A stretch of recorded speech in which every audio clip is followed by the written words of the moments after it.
parte do consultório, vamos agora falar sobre oftalmologia e, mais especificamente, oftalmologia pediátrica. Se, contudo, tiver dúvidas no âmbito desta especialidade na sua generalidade, pode e deve ligar 225-083-204. Pode também deixar as suas dúvidas por escrito em consultório@portocanal.pt. Cumprimentar o Dr. Paulo Freitas Costa, oftalmologista. Olá, muito boa tarde, Dr. Paulo.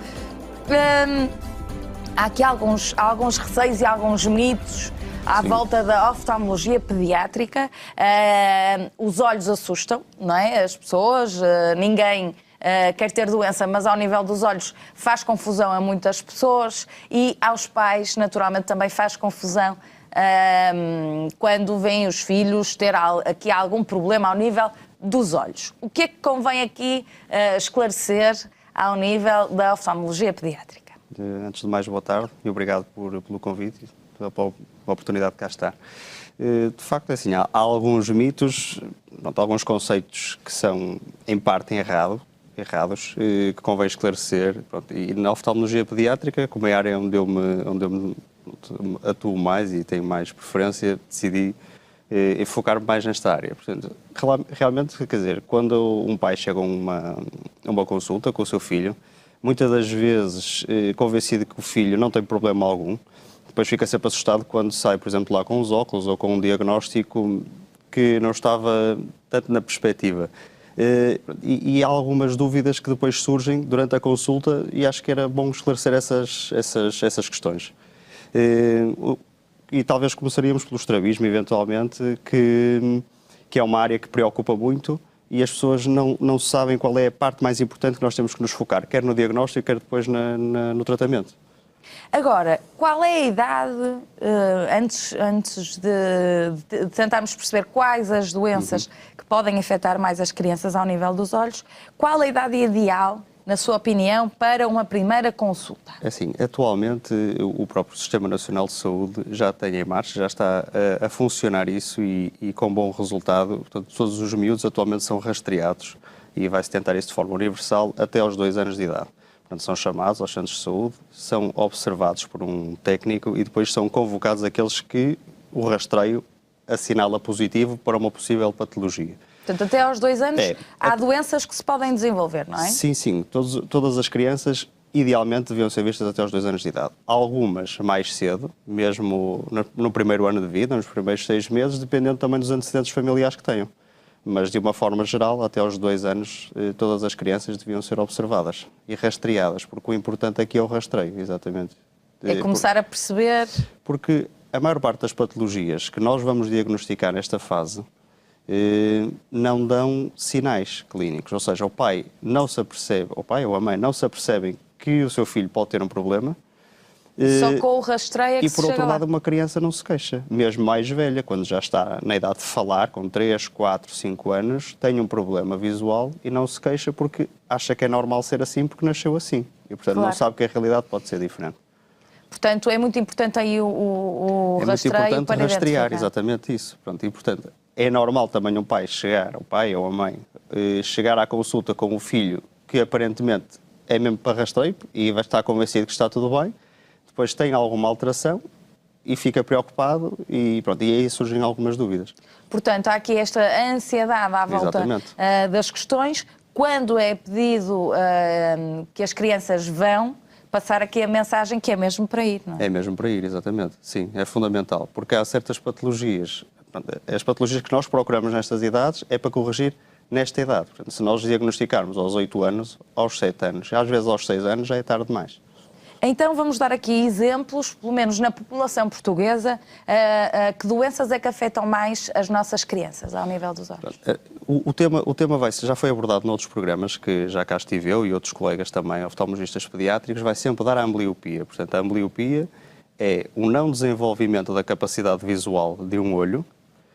O olho até está bem formado, só que por uma assimetria com o olho contralateral, por exemplo, não foca tão bem, ou então tem um estrabismo.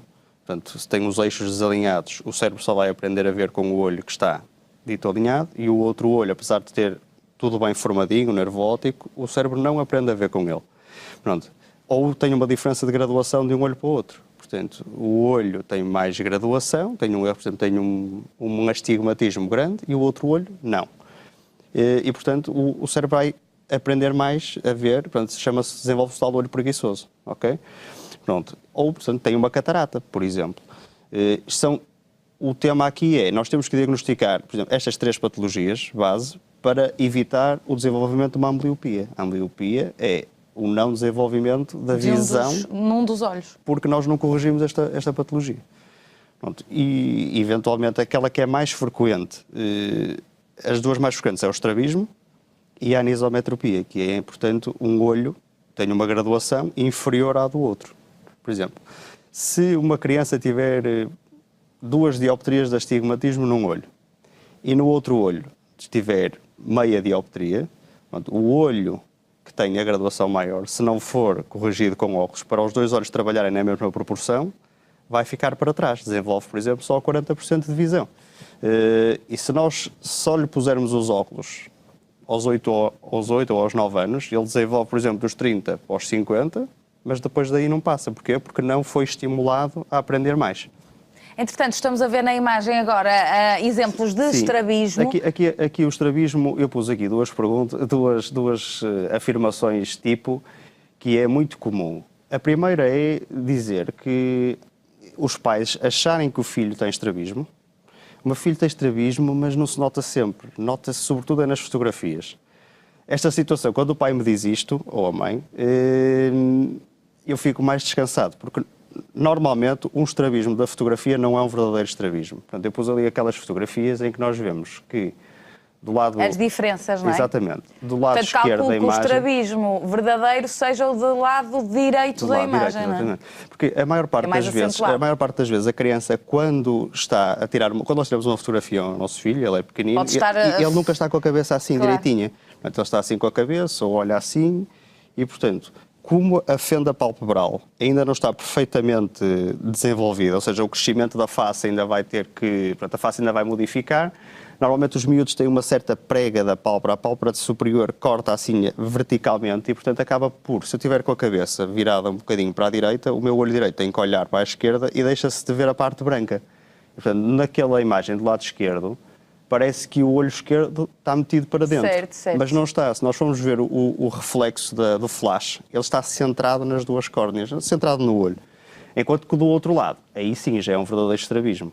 Agora, temos aqui este estrabismo que é normalmente o mais comum e aquela imagem que nos vem logo à cabeça, mas há um tipo de estrabismo que é o olho, em vez de se deslocar para dentro, deslocar-se para fora, não é? Sim.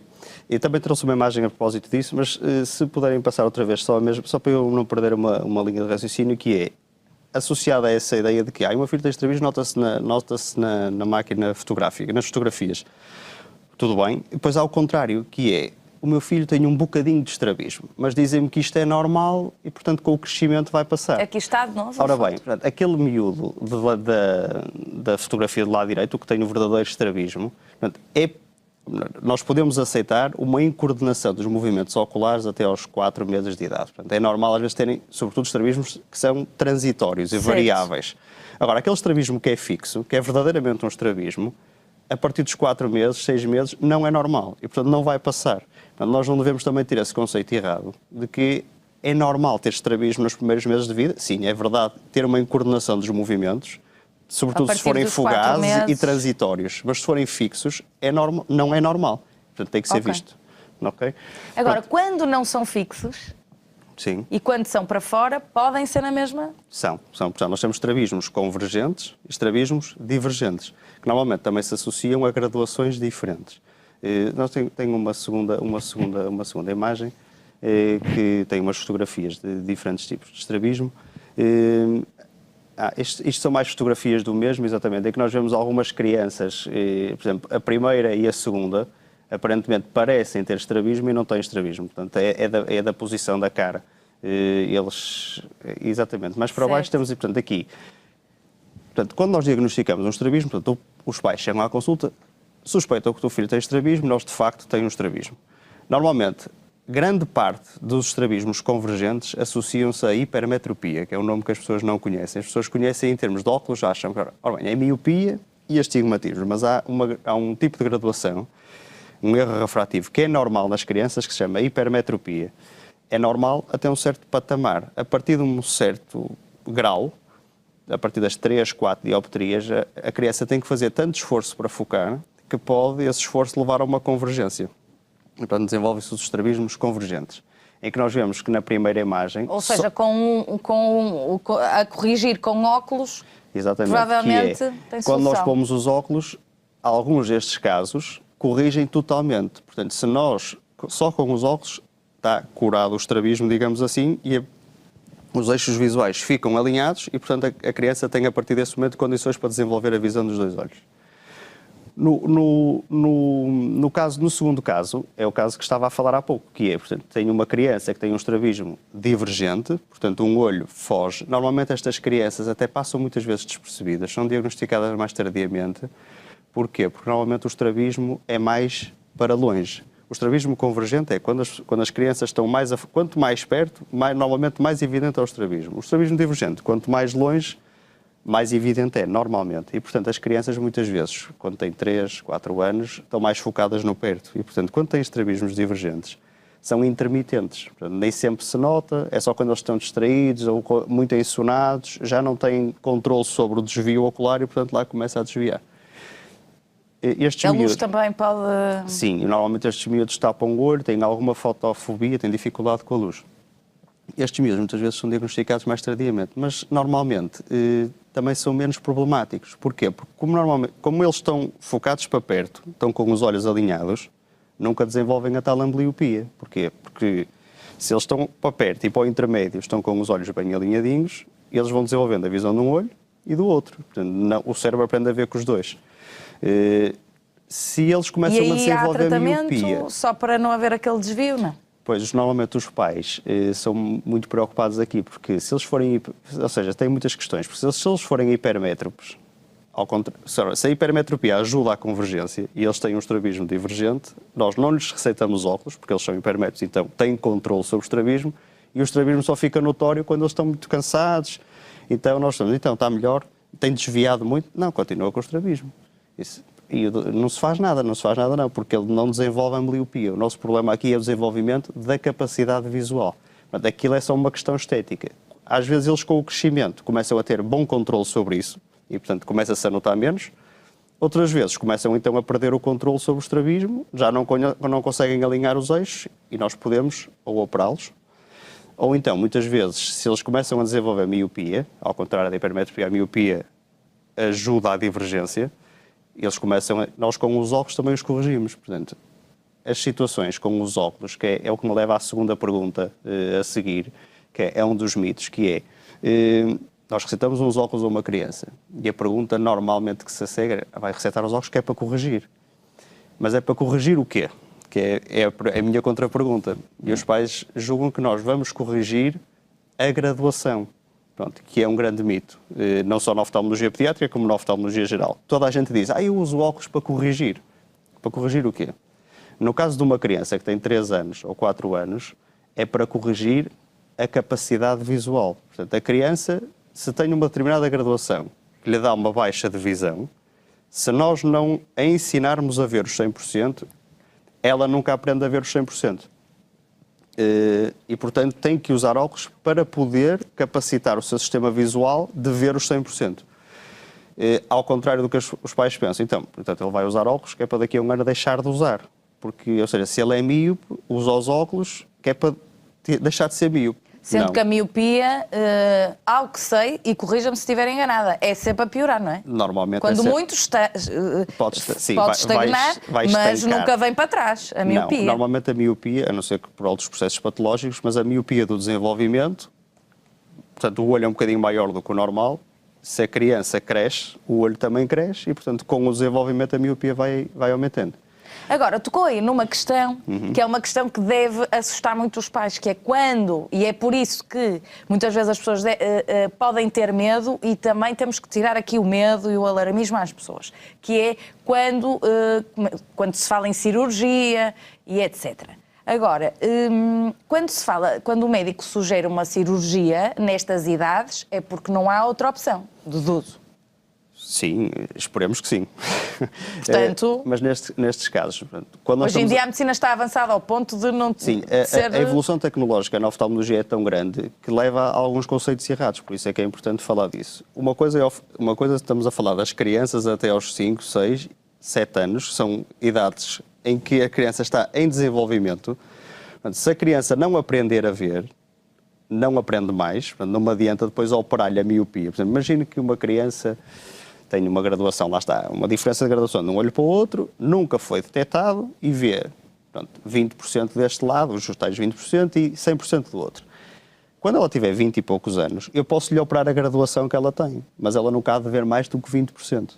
Porquê? Porque não aprendeu a ver os 100 quando tinha 3 anos, entende? Portanto, quando os pais perguntam, pode operar? É assim, nestas idades, esqueça, nós não vamos operar graduação alguma, nós nunca operamos, isso é, entre aspas, criminoso, ninguém vai operar uma criança a uma graduação. Há situações muito particulares que fogem desta regra, mas só para lhe tirar os óculos aos 6 anos ou aos 7, porque a graduação vai aumentar, aí a criança ainda está em desenvolvimento. O que eu digo aos pais é, nós queremos entregar esta criança à idade adulta com óculos ou sem óculos a ver 100%. Ela tem que ser capaz de ver 100%, ter uma visão binocular impecável e tridimensional impecável.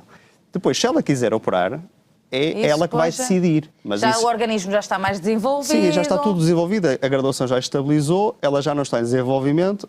A graduação pode ser corrigida com a cirurgia para ela tirar os óculos. É uma cirurgia estética, é tirar os óculos. Mas ela vai ver, claro que estamos a falar de graduações, 20 e tal dioptrias, 15 não é só estético, a qualidade visual melhora muito. Mas se estivermos a falar, por exemplo, de uma dioptria ou 2 dioptrias, a pessoa vai ver sem óculos, mas vai ver aquilo que aprendeu a ver porque o oftalmologista pediátrico detectou e receitou os óculos. Portanto, aqui são estas as doenças mais... Sim, quando nós estamos a falar em cirurgia nestas idades pequeninas, é a cirurgia ao estrabismo. A maior parte delas, ou então uma catarata, mas isso é logo aos 2 meses, 3 meses, temos que operar uma catarata. As congénitas, não é? As cataratas congénitas. Claro que depois há cataratas em crianças que têm outros problemas, como, por exemplo, leucemias, linfomas, outras doenças que implicam a realização de tratamentos com corticoterapia. Pronto. E são cataratas que já infantis, mais velhas, mas estamos a falar das cataratas congénitas que ser logo operadas aos 2 meses, mais ou menos, dependendo dos tipos. Mas mas os estrabismos, se tiver visão 100%, não tem indicação para a operação. Ora, vamos lá, o que é que nos interessa no estrabismo? O que nos interessa no estrabismo é evitar a ambliopia. Lá está. Por exemplo, há crianças, por exemplo, voltando àquele caso em que a criança tinha o olho metido para dentro, nós receitamos os óculos e ela fica com os olhos alinhadinhos. Esta criança não tem indicação cirúrgica. Os pais às vezes pensam que é outro mito, que é assim, eu pergunto-lhe, então, o seu filho tem estado bem? Não, doutor, então, ele está mal, porque eu tiro-lhe os óculos e ele troca-me o olho na mesma. Mas isso vai ser sempre assim. Porquê? Porque o que causa o estrabismo é a graduação em excesso. Portanto, o que eu tenho que corrigir é a graduação em excesso e isso corrige-se com óculos. Se ele tivesse, por exemplo, 20 anos, podia operar e então já alinhava os olhos, mas não estamos a falar disso. Tem os óculos, tem os olhos direitinhos, os olhos têm a mesma graduação um do outro, os óculos estão bem ajustados, ele vai desenvolver bem a visão de um olho e do outro. E, portanto, equilibradamente. Esteticamente está perfeito, não é para operar. Há alguns casos em que nós, mesmo com os óculos, o estrabismo está muito acentuado, passa a estar menos acentuado, mas está lá na mesma. Portanto, um estrabismo grande ou pequeno, desde que os eixos não estejam perfeitamente alinhados, uma criança não vê dupla imagem. Aí é que está o problema. Se eu desenvolvesse um estrabismo, espero que não, agora, é porque tenho uma patologia qualquer do sistema nervoso central, normalmente. E já não tenho a capacidade de suprimir. Eu vejo um ponto ali e outro ponto acolá. Vejo sempre dupla imagem, diplopia. Uma criança, o que é que faz? A criança, o cérebro é tão plástico, ainda está em desenvolvimento, que ele é como se desligasse a imagem, ele só está a ver com um. Ora, se ele desligar a imagem este não desenvolve. Basta ter um pequeno desalinhamento. Esses casos... Para dentro ou para fora, não é? Para dentro ou para fora. Precisa de usar os óculos e depois, se nós acharmos, precisa de usar os óculos e um penso no olho chamado bom. Para quê? Que é para garantir que aquele número de horas em que ele usa o penso só está a ver com o olho estrábico e, portanto, está a desenvolver a visão. E quando é que nós operamos uma criança destas? Se por acaso, mesmo com os óculos, o estrabismo o estrabismo residual é esteticamente inaceitável para os pais, acham que é um problema estético, nós podemos operar para alinhar os eixos. Mas o que nos importa, vamos operar esta criança quando já tivermos capacitado os 2 olhos da máxima visão. Portanto, uma coisa é estética, outra coisa é a função. E nós queremos sempre a função e depois podemos corrigir o estético. Normalmente é assim que funcionamos. Muito bem. Portanto, não há que ter, não há razão para dramatismos e para medos em relação aos olhos. E é muito importante que as nossas crianças cresçam com uma boa visão, exatamente por estas questões que o doutor referiu, que é tarde demais já não dá para reverter certas situações. Muitas situações, não é? Sim. Outra coisa que acontece... E mesmo ao nível da aprendizagem, etc. É fundamental, etc. É fundamental termos uma visão. Uma criança que tem um estrabismo nunca consegue ver a tridimensionalidade. Portanto, nós só conseguimos ver a 3 dimensões. Estamos a falar da estereopsia, uma visão binocular perfeita em que temos a noção da profundidade. Se tivermos os 2 eixos completamente alinhados. Se nós não tivermos um eixo desalinhado, nós estamos a ver só com o olho, conseguimos perceber profundidade, mas é através de pistas indiretas, nunca é uma visão tridimensional perfeita. Portanto, não consigo trabalhar ao microscópio com os 2 olhos, por exemplo. Okay? Pronto, há certas capacidades que não são desenvolvidas. Existe depois outra pergunta e outro mito importante, que é, às vezes há pais, eu percebo isso, que eu também sou pai, e portanto também nós não gostamos, apesar das coisas terem tratamento, é sempre preferível que o nosso filho não tenha nada, obviamente, claro. Mas que é, os pais entram na consulta, o filho de facto não tem estrabismo nenhum, ele vê tudo, como os pais dizem, o meu filho vê muito bem. Vamos chegar só mesmo para cumprir calendário, porque ele está ótimo, vê bem, olha, vê um aviãozinho lá no céu e vê uma formiguinha no chão. E depois eu vejo a criança, e a criança que tem 5 anos vê mal e sai de lá com uns óculos. E os pais normalmente ficam na dúvida. Está ali uma expectativa versus a realidade que não há aqui qualquer coisa que está mal. O meu filho vê tão bem, vê mais do que eu, chama-me a atenção para algumas coisas, que é exatamente isso, que é, as crianças não se queixam. As crianças, quando veem mal, por exemplo, se eu vi 40% dos 2 olhos, mesmo assim, eu consigo fazer, uma criança faz tudo perfeitamente normal, mesmo às vezes com visões inferiores. Porquê? Porque aprendeu assim. Ela é estimulada assim, as crianças têm uma plasticidade tal e uma capacidade de se acomodarem que aprendem a fazer tudo e enganam toda a gente. Por isso é que também aqui são os pais que têm que estar atentos, é muito importante rastrear, exatamente, é muito importante. Sobretudo então as tais crianças que têm um olho que vê bem e outro olho a ver mal. Essas crianças passam perfeitamente despercebidas, cada vez menos porque nós rastreamos muitas crianças, os pais estão cada vez mais alerta. Antigamente, eu que não sou propriamente muito antiga, lembro-me, de facto, nós só percebíamos se víamos mal ao perto ou ao longe, já na escola, e só aí é que se começava a falar dos olhos e da oftalmologia. As raparigas são muito mais... ou seja, queixam-se mais rapidamente e apercebem-se mais as coisas. Os rapazes normalmente deixam andar e às vezes só mesmo com 10, 11 anos, só quando a professora nota e a professora é que chama a atenção. É que, ou quando surgem as dores de cabeça... portanto, é que vêm as crianças mas cada vez é menos. Pois as leituras para o quadro, não é? Atualmente, quando nós vemos uma criança que tem 12 anos, ela normalmente já teve pelo menos uma consulta. Quando, aos 6 anos, mas já devia ter tido aos 2. Sim, estamos a evoluir. Mas vemos, sim, muitas pessoas adultas que, por exemplo, têm agora 40 anos, 50 anos, 60, e que só descobriram que viam mal de um olho quando foram à tropa, não é? Porque mandaram tapar o olho e ele não via. Sim. Portanto, aqui alertar, ir fazer os rastreios quando chamados e ter aqui estas preocupações em linha de conta. Nós vamos ter que seguir para um breve intervalo. Já sabe, se tiver dúvidas no âmbito da especialidade de oftalmologia, pediátrica ou não, pode ligar 225-083-204. Pode também deixar um e-mail em consultório@portocanal.pt. Até já.